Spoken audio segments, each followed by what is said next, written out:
Welcome back to the channel for the final chapter of my series on who is Caryma Sa'd. While this video will conclude this particular series, it does not mean that there won't be future videos with Caryma as a topic of commentary. I really want to thank everyone for watching. I know they are lengthy, but there was a lot of information to cover. I also want to remind you all that the channel will be having a free giveaway of a $50 digital gift card of your choosing once we hit 500 subscribers. It's just a little thing I can do to thank you for supporting my content. Before we start, I want to reiterate that this is commentary solely based on opinion, speculation, and personal observation. I am not trained in any form of psychiatry or psychology, and any opinions offered are not to be taken as fact. I do not condone harassment in any form towards Caryma.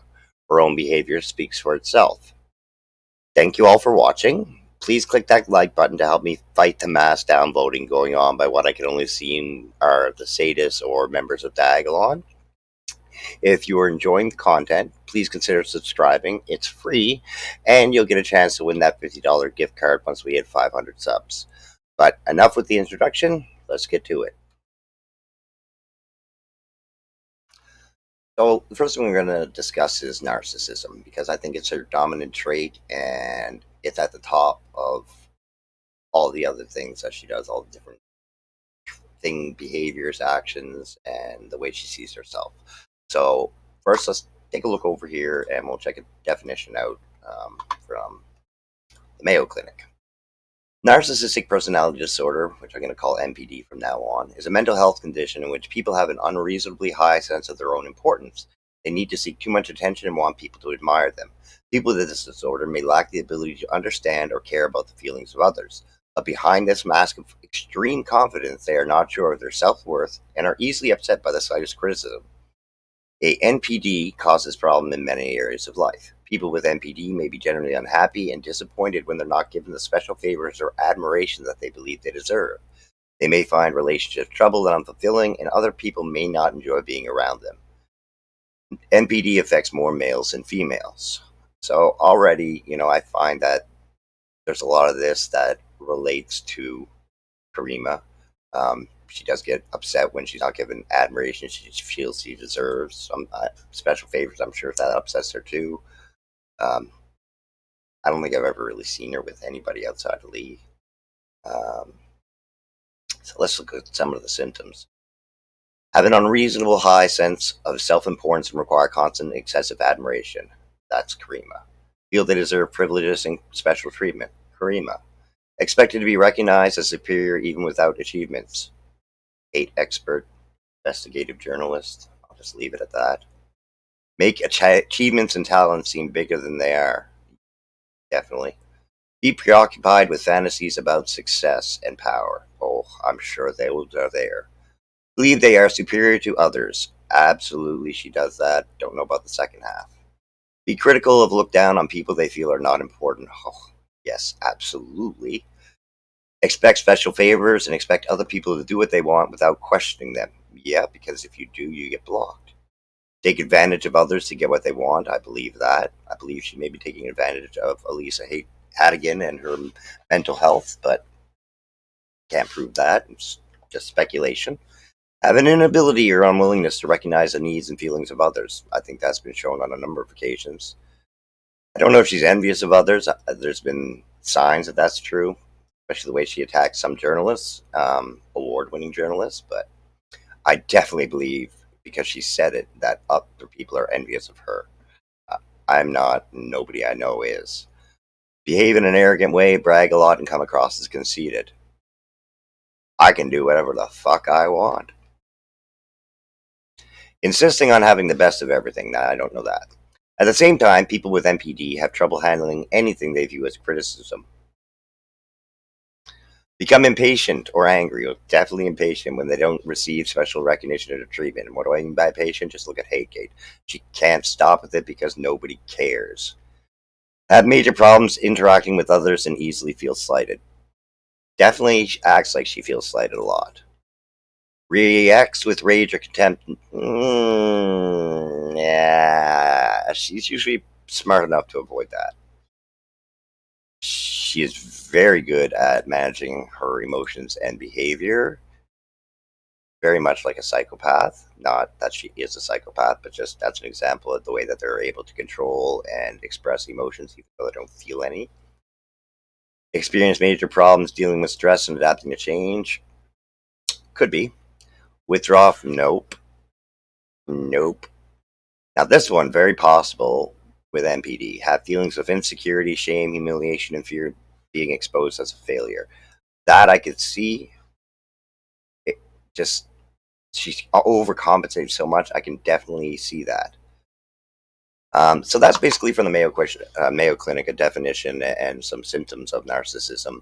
And one of the things that Caryma does a lot, and a lot of her sadists do, is they'll play the victim, even though they're the ones who have been the cause of the problem or said the wrong thing or did the wrong thing, and they'll try to flip the roles. And it's actually one of the things that people with MPD do a lot. Whether narcissists really feel like a victim or just play the victim role to tweak social interactions to their benefits isn't always clear. You may have noticed they lack both self awareness and self reflection. In general, people with MPD have a difficult time being aware of their behaviors and how these affect others. They may not be able to see it even when you point it out to them. And that's what I made a comment about this. If you spend all of your time holding up a mirror to expose behavior, you never turn that mirror on yourself and you never see the monster that you might have become. This is why they might feel attacked when you contradict them or tell them they've done something wrong. It just doesn't align with their inflated sense of self. This is part of the complexity of NPD. The tendency to have low introspection combined with exaggerated sense of superiority may leave them unable to see the situation in a way that doesn't fit their worldview. As a result, they may play the victim role in some scenarios. Why a narcissist plays the victim may be directly connected to some of the symptoms of NPD. So the ones that I think apply to her are a sense of entitlement, grandiosity, projection, a need for control, narrative folder, and low empathy. But not everyone who plays the victim has MPD, though. Not everyone with MPD plays the victim either, obviously. So these are more in-depth looks at the different reasons why they might play the victim. So we'll look at the ones that I think apply to her.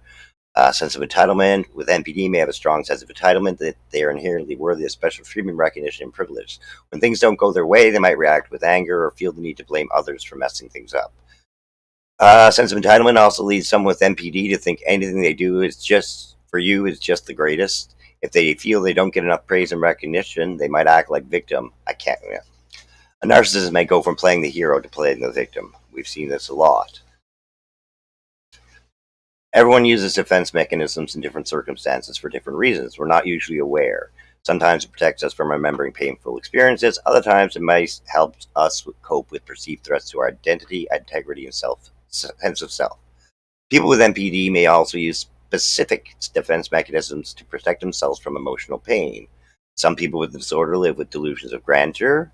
Grandiosity is a similar defense mechanism where someone has a sense of power and self-importance, often not based on actual facts. A person with NPD may have developed these beliefs to compensate for painful childhood experiences, which I don't know, well, it kind of applies later on.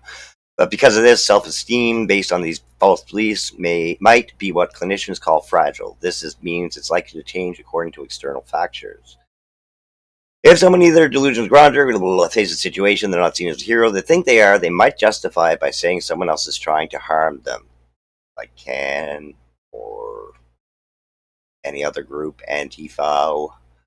This bad guy versus the victim train of thought may work to soothe their distress. Need for control. They have a high need for control, and sometimes playing the victim card serves this purpose. I'm sure it's in that folder somewhere. If you're having an argument with someone who feels attacked, you're likely to back off and soften your stance. And I'm just going to throw this out there. The amount of times that she played the victim or someone has played the victim for using one of her minoritized status has been used this way. If someone with MPD plays victim, they might have developed manipulation tactic to protect themselves and retain control when other avenues fail them. Rage doesn't have that I've seen. Low empathy. Guilt is human emotion that tends to keep us in check. When balanced, guilt may act as a deterrent. As some people with both vulnerable and grand may not experience guilt in some situations. That would explain a lot. This might make them more likely to use manipulation tactics to get what they need. Low empathy makes it difficult for someone with NPD to understand where you're coming from. This might lead them to believe you're attacking them. Would also explain a lot of the people who said they just asked simple questions got blocked. In this scenario, they may think of themselves as the victim, even if you're just saying you're hurt or upset. Now, we don't need to know how to. Best way to protect yourself is to ignore them, block them, and have nothing to do with them. Why a narcissist plays victim depends on the situation and the type of narcissism they live with. Playing the victim or feeling like a victim may stem from lower self-esteem, lower empathy, or a need for control. In every case, because NPD is a mental health disorder, this behavior is linked to the symptoms that define the disorder and not a personal choice. So that's all the reading we're going to do on narcissism, and I think it's pretty clear from what we went over here that Caryma Sa'd is a narcissist. She definitely hits a lot of the um, symptoms for a narcissistic personality disorder, but she's lacking a few. Um, but it's definitely there, and I think that again, this isn't. If you are aware of who Caryma is or what kind of person she is, this is not going to come as any giant surprise to you. Um, but it's just having the information directly in front of you and being able to read it and see it kind of helps really put it into perspective and remind yourself that, okay, if I've been gaslit or made to be the enemy, I'm not crazy. It really was her being a narcissist, and I didn't do anything wrong. So, um, yeah. So the rest of the few things that we're going to cover all stem from narcissism. So the next one that we're going to cover here is going to be bullying.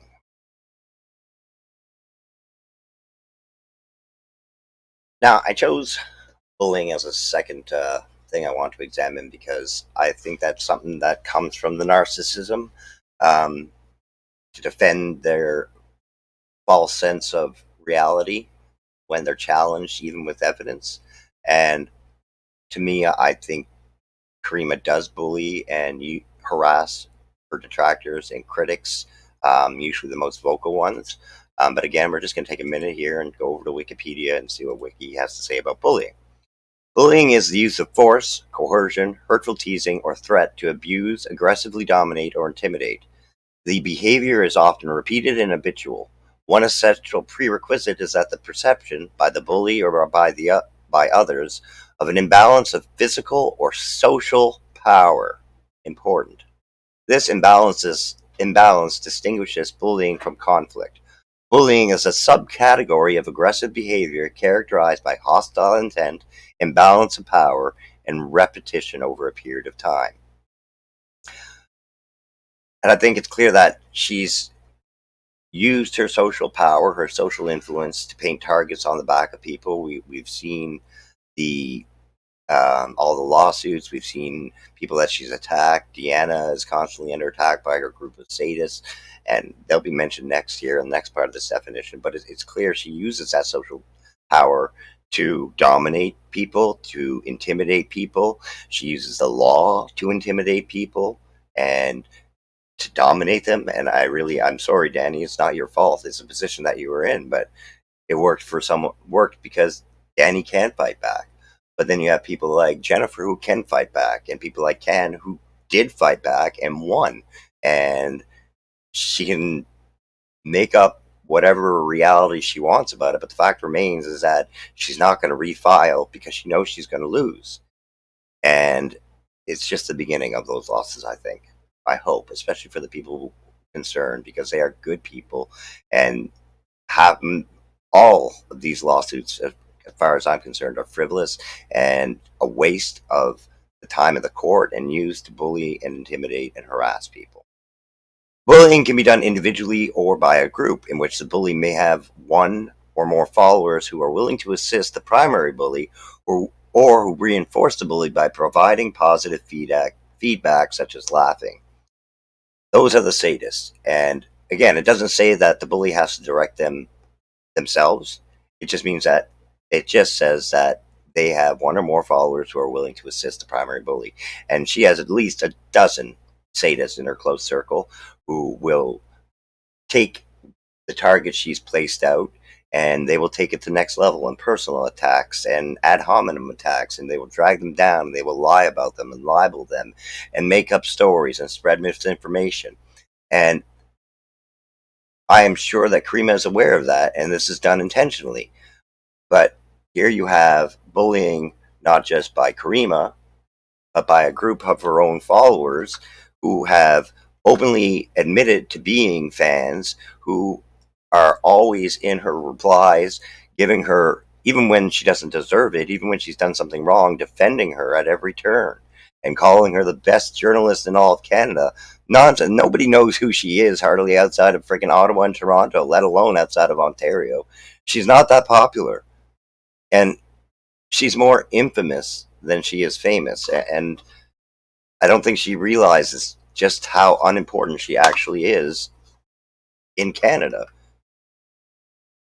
But anyway, so she's a bully, and she's shown this on a number of occasions, and I think it's pretty clear by all the content of these videos that she is a bully. And a narcissistic bully isn't going to back down. They're not going to stop until they've beaten you down to death, till they have won, till you give up. And even then, they may never stop. So be careful. Just be careful. And we're going to move on to another one of her more dominant traits, hypocrisy. So one of her other more dominant and most viewed traits is her hypocrisy. It's probably the one that really frustrates me the most. Anybody who says one thing and behaves in another, it's one of my biggest pet peeves. So like the other ones, we're just going to take a look over here and look at the definition of what a hypocrite is. A person who puts on a false appearance of virtue or religion, a person who acts in contradiction to his or her stated beliefs or feelings. Pretty much sums up a lot of the behavior that Caryma does.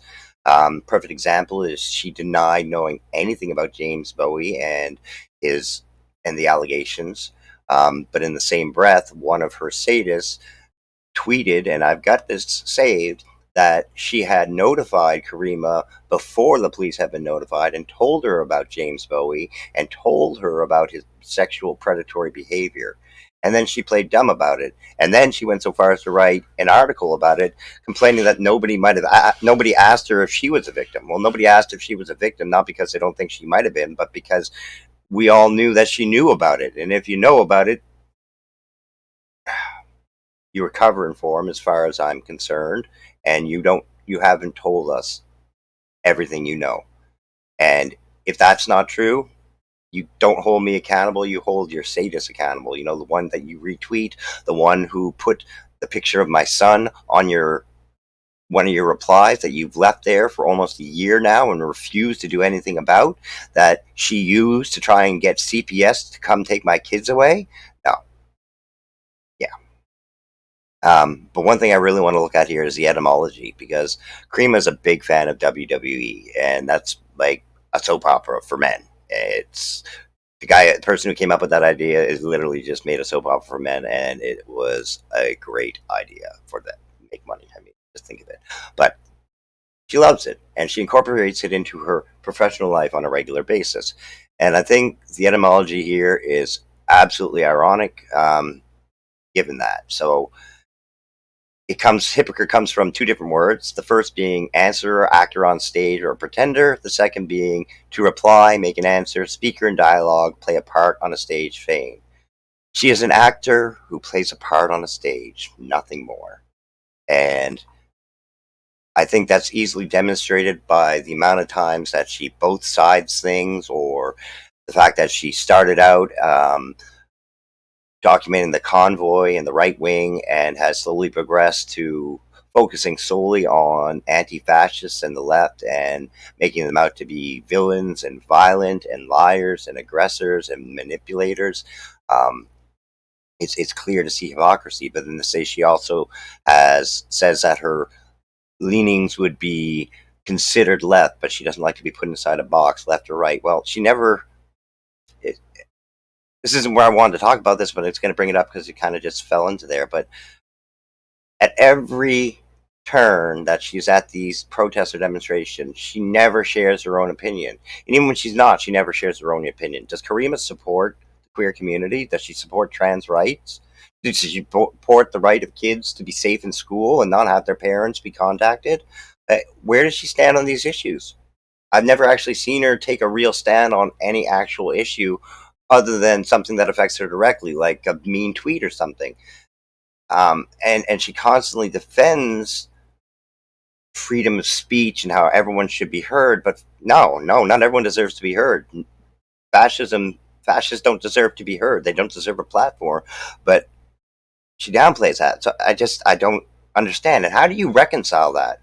How do you reconcile turning Jeremy McKenzie into a victim, a comedian with dark humor and satire and a podcast? How do you reconcile that with the hate that he's spewed? I mean, you can't be that stupid and oblivious. I know you monitor my walls. I know you monitor Tony. You've seen the hate he's spewed.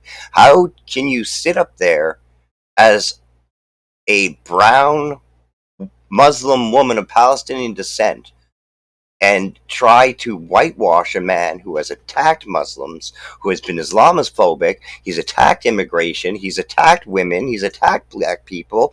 It never ends. Like every minoritized status that Caryma can claim, Jeremy has attacked in some way or another, or diagonal on in some offensive way or another. And how do you reconcile that? How do you go in front of a camera or type that out and say, hey, this is okay? You can't. You cannot have that sort of dichotomy going on in your brain. You have to, like, it's almost like she must have a split personality at times, because you can't reconcile those two things. And I don't know how she thinks that she can. I mean, it's not possible. Um, but anyways, that was more than I wanted to go into on hypocrite. So one thing that I hadn't planned for this video was something I read in an article last night, and that had to do with their younger life. So let's take a look into that.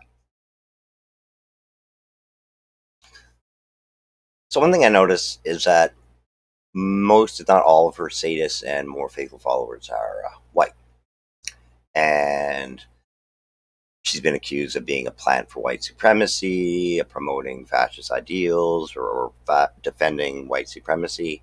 And an article was sent to me last night, and I think it's a really good article that we should take a look at here. It's by Josh Lamers. It's from December 22. It's clarifying Caryma's contradictions, and it talks a lot about some of the things that we've talked about in these videos. But one of the things, like, she's never actually been a community organizer for any sort of protest or demonstration or anything like that. So anyway, that's not what I want to look at. What I want to look at is her younger years here. I obviously cannot say who Caryma is. No, I can only speculate. From what I can find, Caryma grew up in white life in Mississauga, went on to post-secondary, and found her way into law. That part there, I never thought about that before. Growing up as a young Muslim at her age, in a culture that's completely different to her own, it must have been difficult to adapt. And then, as she mentioned in her Hategate article, after 9/11, when she was about 12 or 13 years old, she experienced her first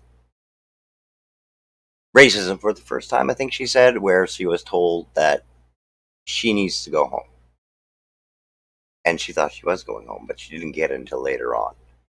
And I think that can be a very, very traumatic experience. And between living in a culture surrounded by people who are white and living at home in a different culture with, I guess, with people that your own family, would have a significant effect on her and how she would try to fit in. I mean, just think about when you were a kid trying to fit in. I know I had problems when I got glasses. Oh my God, I got bullied, four eyes, all that nonsense. But I wanted to fit in. So I still tried to do as much as I could, even doing things that I didn't want to do or would normally have never done just to try and fit in. I changed, I adapted and changed. And I think that's something that we need to consider when it comes to why I think Caryma is the way she is and why she comes across that way. Um, Let me just bring this up here. This is something I found. It's called acculturation, which is different from assimilation and amalgamation.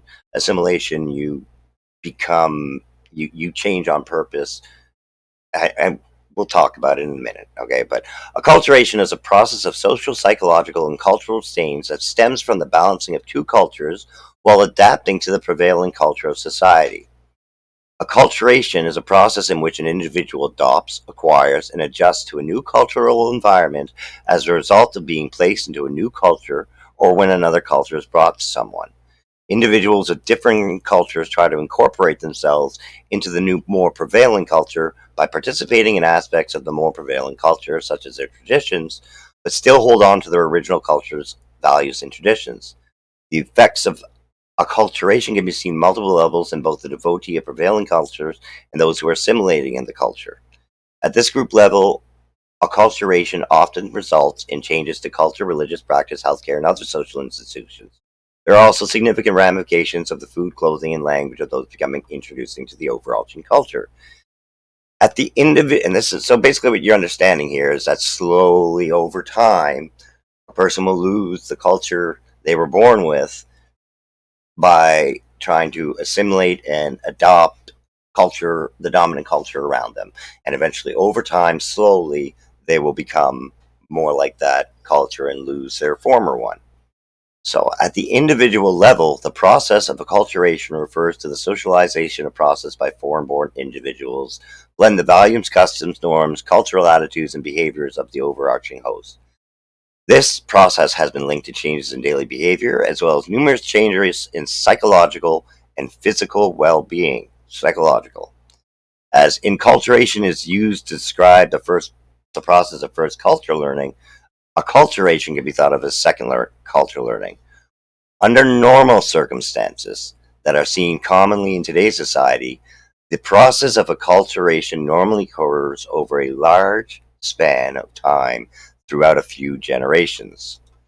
Physical force can be seen in some instances of acculturation, which can cause it to occur more rapidly, but it is not the main component of the process. Now, physical force. What about psychological force? You have a 12-year-old brown Muslim girl of Palestinian descent living in Canada, and surrounded by Canadian culture with white people everywhere. And initially, you could fit in, you could just go by. And then this crazy, absolutely horrible thing happens. One of the most devastating acts of terrorism on North American soil ever happens. And those people are Muslim. So now you're not only that 12-year-old with all these things, you're now a 12-year-old that represents the ideologies of the people that killed all the people in those towers, those planes, and all the emergency workers since then. What do? Change. You either adapt or you deal with it. If you can't deal with it, if your mind's already fragile or it's not developed, you might adapt, become part of that culture as a method of survival. And I am speculating that that's what might have happened with Caryma. And it holds. It makes sense. It holds to her behavior. Um, a lot of these things are usually attributed to psychopathic businessmen, usually white. She does have a lot of quirks, personalities, interests. Like it's clear that she isn't as serious as her about her faith as she once was. I'm told she even used to wear a hijab at one time. And I mean, obviously, she talks about her faith, so she probably observes it somewhat, but she's obviously not a fervent follower. Um, so you can see the change, and her food. I imagine I dated a woman from Fiji, which is not India or Palestine, where Palestine he came from. Yeah, but I know it's a different place. But the point of the fact of the matter is, it's different food, belongs to a different culture, and like now I see her, she's going to fast food and all these different places that are obviously North American cuisine. I don't even call it cuisine; it's mostly fatty and junk. But point is that I think that that might be something that might have impacted what she's become now. Um, and because of that, on top of being a narcissist, a bully, a hypocrite, um, I think that makes her dangerous. It makes her a dangerous person, and I'll talk about why in just a minute. So, why do I think Caryma is dangerous? For the same reason that I think Jeremy Mackenzie is dangerous. Both of them are inwardly cowards and would never actually commit violence against anybody. Um, but they both incite, encourage, give ammo to people who might act. And so we're going to take a look at a definition here. And before we do, I'm just going to correct something here. I do not believe that Caryma engages in stochastic terrorism. Jeremy, yes. Caryma, no. I would call her more of a stochastic agitator, where it's the same thing, same idea. She knows people are going to bully and harass those that she targets, and it's being done intentionally. And both siding arguments the way she does is giving legitimacy to ideologies of anti-Semitism, white supremacy, Islamophobia, and the list goes on. And I find in that way, yeah, she's a stochastic agitator because people are going to see that, and her following is now what isn't bots, is right wing or far right wing. A lot of diagolon, a lot of convoyers, convites as she called them, whatever. It doesn't matter. But the fact of the matter is, what she says matters, and she takes zero responsibility for it. In fact, she doesn't think that people should be held third people should be held responsible for the actions of another person based on what someone else said. But even if the law can hold you responsible, morally, we will hold you responsible when somebody acts out based on things that you've said and done.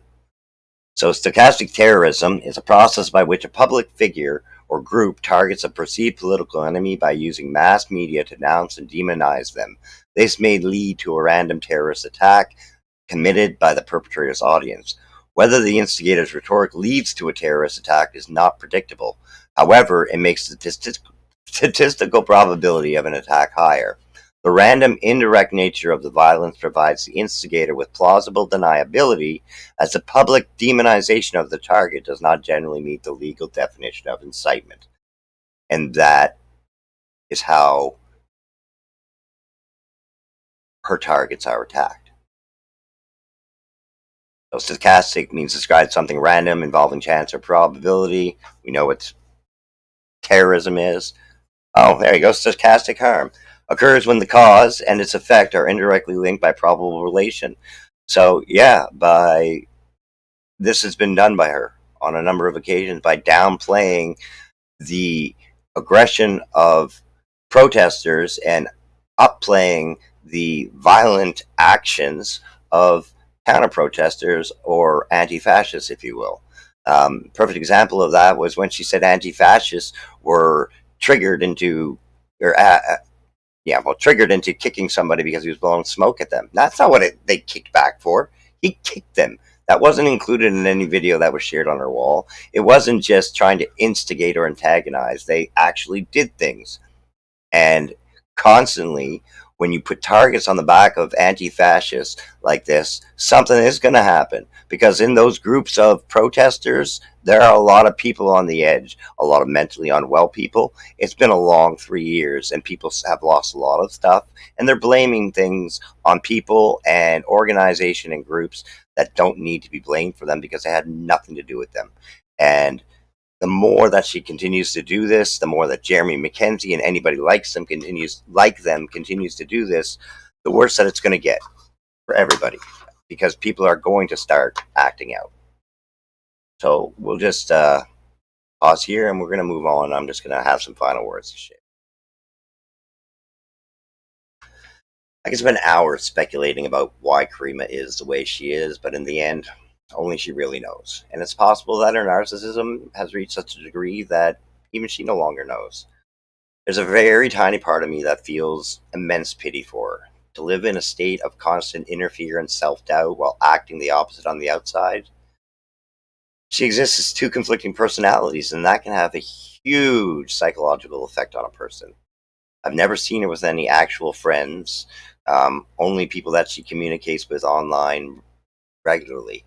And even when she attends WWE events, she's either with Lee or on her own. What a lonely life it must be to need that kind of attention so badly while having no real connections to get it. But as I said, it's just a very small part of me. So let me be very clear. I do not hate Caryma. I despise her character, personality, and the real word, her personality and actions like I do Jeremy Mackenzie. They're literally identical in personality.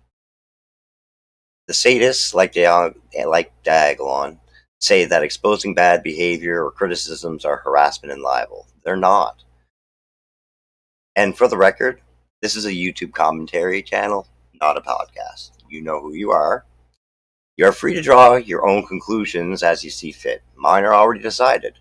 To me, Caryma is a danger and a threat to minoritized groups, individuals, activists, anti-fascists, and anyone who might raise a criticism that conflicts with their own sense of reality. I have been a victim, and there are literal dozens of others who have suffered at the hands of a bruised ego. So I guess that's going to conclude who is Caryma Sa'd, but it will not be the last time that we look into Caryma and her actions. I'm currently working on a video on Elisa Hadigan and her story in the Manifesto of Hate that they published. They intentionally left out some extremely pertinent and damning information about Lisa and her legal trouble. So be sure to subscribe to get notified of new videos. Please take a minute to give that like button a click. Thanks for joining me on this journey. I am the Ocean Cowboy, and we'll see you next time.